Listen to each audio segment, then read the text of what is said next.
Exodus chapter 9. Then Adonai said to Moshe, "Go to Pharaoh and tell him, 'Here's what Adonai, the God of the Hebrews, says: Let my people go so that they can worship me. If you refuse to let them go and persist in holding on to them, then the hand of Adonai is in your livestock in the field, on the horses, donkeys, camels, cattle, and flocks, and will make them suffer a devastating illness. But Adonai will distinguish between Egypt's and Israel's livestock. Nothing belonging to the people of Israel will die.' Adonai determined the exact time by saying, 'Tomorrow Adonai will do this in the land.'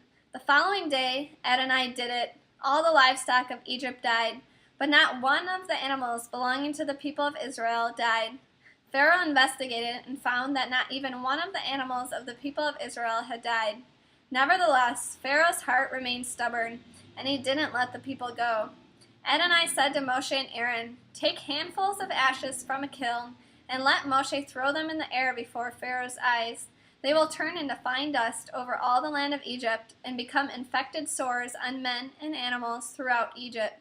So they took ashes from a kiln, stood in front of Pharaoh, and threw them in the air, and they became infected sores on men and animals.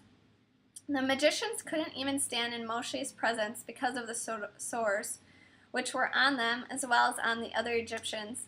But Adonai made Pharaoh hard-hearted, so that he didn't listen to them, just as Adonai had said to Moshe.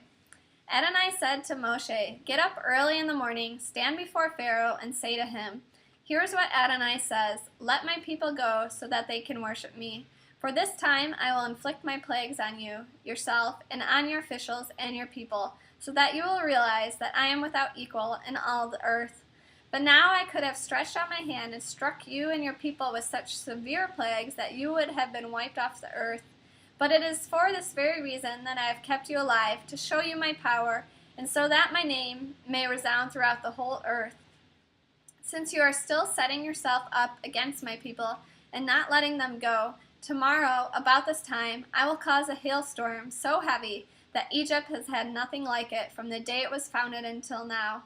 Therefore, send and hurry to bring indoors all your livestock and everything else you have in the field, for hail will fall on every human being and animal left in the field that hasn't been brought home, and they will die.' Whoever among Pharaoh's servants feared what Adonai had said had his slaves and livestock escape into the houses.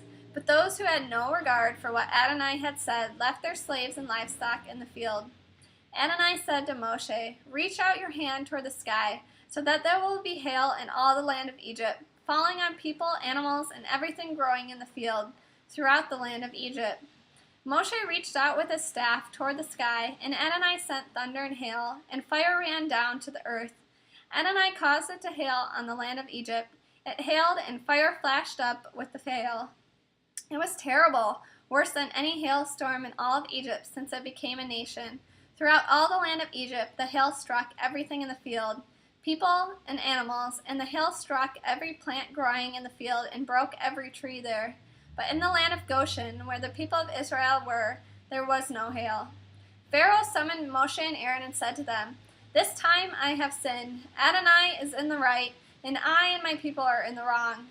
Intercede with Adonai. We can't take any more of this terrible thunder and hail, and I will let you go. You will stay no longer.' Moshe said to him, 'As soon as I have gone out of the city, I will spread out my hands to Adonai. The thunder will end, and there won't be any more hail, so that you can know that the earth belongs to Adonai. But you and your servants, I know you still won't fear Adonai God.' The flax and the barley were ruined, because the barley was ripe and the flax in bud. But the wheat and buckwheat were not ruined, because they came up later. Moshe went out of the city, away from Pharaoh, and spread out his hands to Adonai. The thunder and the hail ended, and the rain stopped pouring down on the earth. When Pharaoh saw that the rain, hail, and thunder had ended, he sinned still more by making himself hard-hearted, he and his servants. Pharaoh was made hard-hearted, and he didn't let the people of Israel go, just as Adonai had said through Moshe.